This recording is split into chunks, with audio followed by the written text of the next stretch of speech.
this person, well liked in the community, president of the board of a local community college, just like, well liked. He was everywhere. Male. Male. And married with a daughter. And for me, it was like, this was somebody that we trusted, right? Like, there's very few politicians that I have found to be trustworthy or that would practice what they preach, right? This guy seemed to be that person.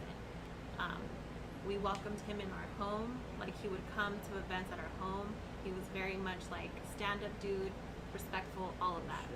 So we gained a level of trust, which in retrospect, I'm like, you never trust people that are elected officials unless you personally know them before. Right, but I mean, you never ran for city council. This is your first shot in the game. You have your ideas of politics. Right. So this is kind of like your We're learning taste. on the job, yeah. You know what I mean? Your taste For before you sure. have that drink. Yeah. Maybe that smell before. Yeah. Kind of sounds like it, dude. Right. So, person we trusted, there's a lot of endorsements that go into running for office. You got to get, the party that you're affiliated with, union endorsements, different endorsements that come with money. Elections are super expensive. So for this race, they were like, you can't run it unless you can get 30K to run this race. Wow. We're like, well, we're not going to do 30K, so can we run it with half? We ended up running it with half. Like just very grassroots, like whatever, here or there. But money and endorsements for a young, non-affiliated person that's just trying to make a difference is important. And so I guess it costs money to make it important. Yeah. Make an impact. For sure, which is like a story for another day. Like only people that can afford to make a difference. We gotta open that up, dude. Yeah, it's terrible. Yeah. Okay, but yeah. So this guy's like calls, and mind you, like a couple weeks prior to that, I had gotten like incessant phone calls from this person. And I kind of was like, dude, you're being weird, but I'm just going to let it go because I'm busy. And like the next day would be like, I'm so sorry, I got drunk last night and I just butt dialed you like 20 times in a row. That's his response? At like 10 in the morning. That's what he's telling you? Yeah, or 10 at night. Right. So I'm like, okay, no problem. Let me just put that in the back burner and not focus on it because I have like 9 million things going on. And then fast forward 2 weeks, he's like, it's really important about your race. It's about endorsements. I don't want to text this or talk over the phone. There's a lot of like conspiracy that people are like hacking your phone when you're running for office, right? So I'm like, okay, I'm meeting with my campaign staff, which is like all young women and my brother. So they're like, do you want us to go with you? And I'm like, no, it's that guy. Like, it's that dude. Yeah, right. So much, like I trusted him that much that I'm like, who cares? Threw on like someone close and someone that's been in your house? Yeah. I trust them too. And so I threw on this like a hoodie. I had sweats on, and I like went and met him. And he was like, "I'm in Uptown." I didn't ask where. When I get to Uptown, he's like, "Oh, I'm at the bottle room." So I was like, "All right, cool." I'm thinking this is maybe gonna be like a 10-minute like exchange because he's like, "This is important stuff. Just like update." So I get there. There's already like a beer on the table for me and a beer for him, and I'm like, "What's up?" Smooth. He feels kind of drunk. I don't know why I didn't drink the beer. I don't know if my ancestors or someone intuition was like, don't drink his beer. But I ended up getting up and ordering another one at the bar. No shit. And I like came back and sat down and drank the one in my hand. And he like noticed but didn't say anything. So I was like, I just assumed. I was like, oh, I thought you just ordered two because they're gonna close soon. Like, whatever. Thank God I did it. In retrospect, who knows what was in it or what wasn't in it, but. Hey, you're still here. Right. You drank probably a good beer. Right. Dude, what if that was some weird shit, though? All he has to do is delete text messages from your wall. I mean, they can really dig if they have to, but... Right. Like, he can just go into your phone, delete everything if you're knocked out. Right. And then nobody knows where you went that night. Or you went to meet him, and then you should... Like, there's... Alright, but... Exactly. That's really good that you did it. I watched too much Law and Order SVU to not order my own beer, okay? Dude, that takes cojones because... To be honest, I've sat down with women and I've had friends, like, I might pull that same move, like, I'll text them maybe before, though. That's what I'll do is, like, if I'm texting a girl I'm trying to swindle or some shit, I'll ask her, like, you want to drink? You want to drink? Yes, no, oh, order me a water. I'm going to order a water, you know? You want a fucking vodka and something, I'll get that, but Okay, so if that girl were to walk in and then be like, you know what, I'm gonna get my own drink, or just get up and get Yeah. one, that takes balls, dude. But for me, it's like I wasn't going on a date with this dude, right? Oh, I get Like, you. this is a dude that is a Those were not your political intentions. official. I'm literally going to meet him because he has advice and updates for me. So in my head, I'm like, yes, there's a beer already on the table, but who knows? Maybe some chick's gonna walk in and they're gonna go on their merry way, or maybe he orders two. I don't know. Maybe he loves IPAs. I don't know. I just ordered my own. 'Cause my dad was always like, don't take. Smart, Just dude. don't show up to a bar that the drink's been sitting there and just chug it, you know? Oh, yeah. You never know. So we're like having this conversation. He's like, so what's up? And I'm like, it sounded really important on the phone, like, what's up? Right. So he's just like, look, you're not gonna win. No one takes you seriously. This is a joke that you're running for office. We try to tell you to back out. An elected official. Yeah. Which is not the worst part of this story, by the way. So it was like, just, stone face, like, like not making any sort of reaction. He's like, why are you not upset? And I'm like, no, that's just your opinion. I'm still gonna run. Like, think so. And he's just like, oh, you're gonna hate me after this. Like, you're never gonna want to talk to me anymore. Like, let's just drink more beer because this is the last interaction we're ever gonna have. And I'm like, what? Like, it just started getting like super weird. I started realizing he was probably drunk because he was just being like strange. Because you met him there, right? He was Yeah. already there? Yeah. Oh, yeah. And then he was just like, look, he's like, well, before he started saying all that stuff, he was like, look, I can offer you, he's like, you're not going to get all these, and he lists like all of the most important endorsements. He's like, you're not going to get those. And you're probably struggling with raising money right now, right? And this was like late August. So this is at the very beginning. And I'm Money like, and power. well, we're strategizing. But yeah, we are struggling with money. And he's just like, well, I could give you $5,000 and my endorsement for you to show me what you can do.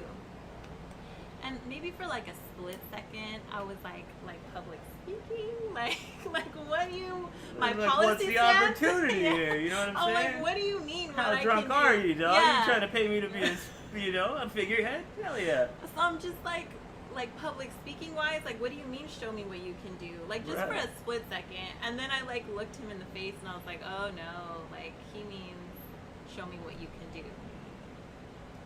So I was like, are you being serious? And he was just like, like I think you're super this, and this, just like super grimy, right? Saying all kinds of like shit that if you're not into a dude sounds just like off-putting. Right. And he's just like, you're just this, that, and the other. And I'm like, dude, it's weird that you're talking like this. Like, I know you. I don't know you in this context. And he was just like, no, you know that, like, I always look at you this way. Like, how do you not know that I don't look at you like this?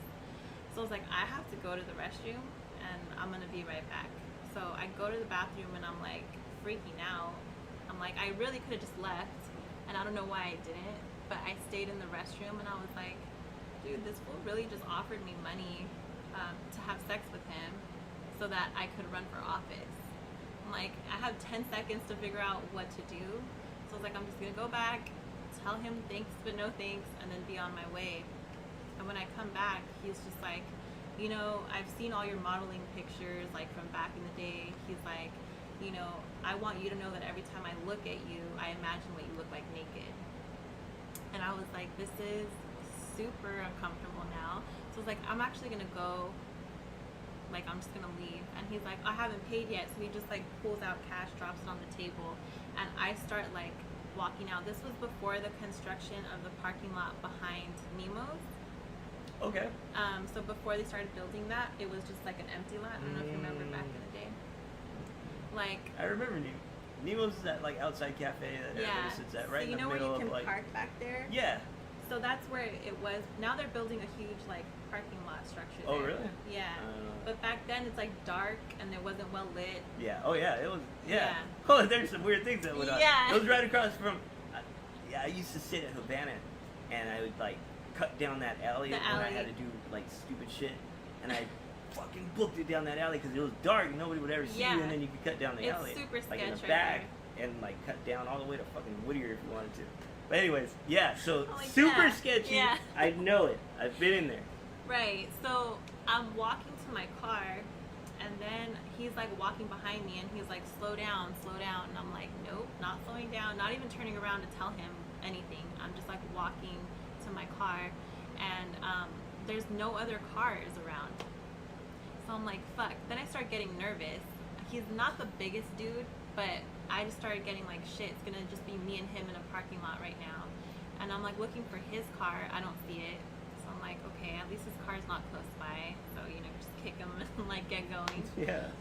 So I'm like getting to my car. I pull out my phone and I'm like, oh, Madison's calling me. And Madison's my campaign manager. No one's calling me, but I'm like, oh, you know, ring, hello. Yeah. Like just trying to, I don't know, thinking of all the Distract, things like. dude, get away.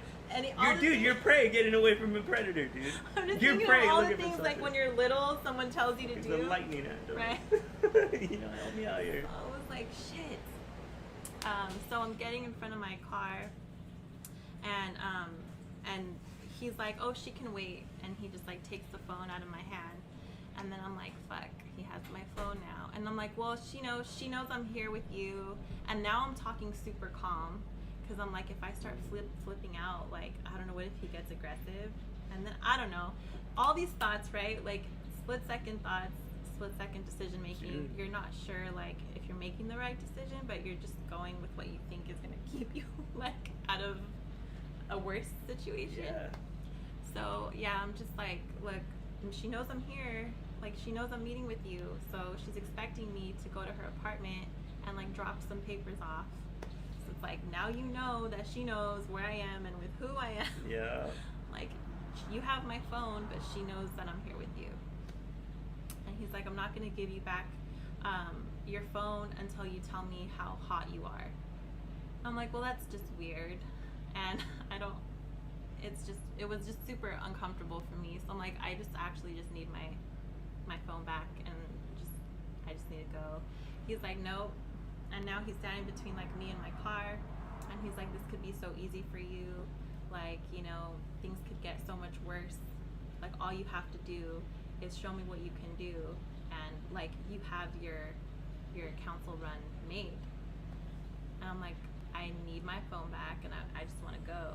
So we went back and forth for like 10 minutes, and he's like, just tell me how hot you are, just tell me how hot you are, like just saying vile shit. What the fuck does that mean? I don't know. I've never, I mean, not to shame anyone's like what Hey, you're man, into. I you know, had my run-ins with women, but I never asked a woman, tell me how hot you are. how they were. Yeah. Yeah. Tell me how hot I am. God damn it! I'm You're wearing like- this Pendleton.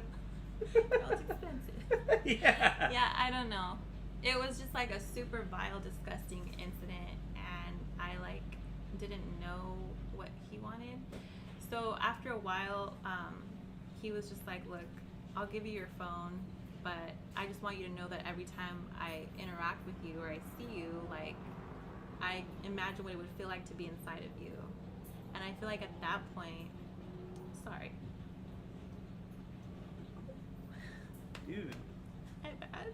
No. At that point, it was just like, holy shit, this guy is a predator. I think it didn't like hit me so much so, but when he said that, I was like, holy fuck, you're a weirdo.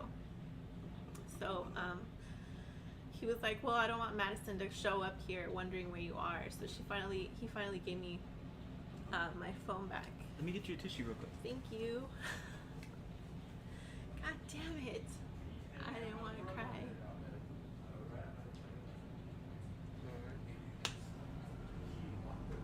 Make it go back. I'm like, what was in these things? Crying juice.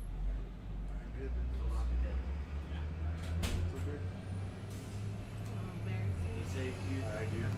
Don't apologize. My bad. Don't apologize. So yeah, so as he finally gave me my phone back, I think when he realized that like, you know, things weren't gonna go how he wanted, he's like, let's just go back and drink, and I'm sorry, we can like forget that this happened. And I'm like, bro, what?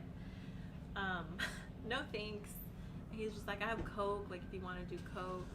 I mean, this is somebody that's like runs a community college, right? So you have access to like community Married college too. students.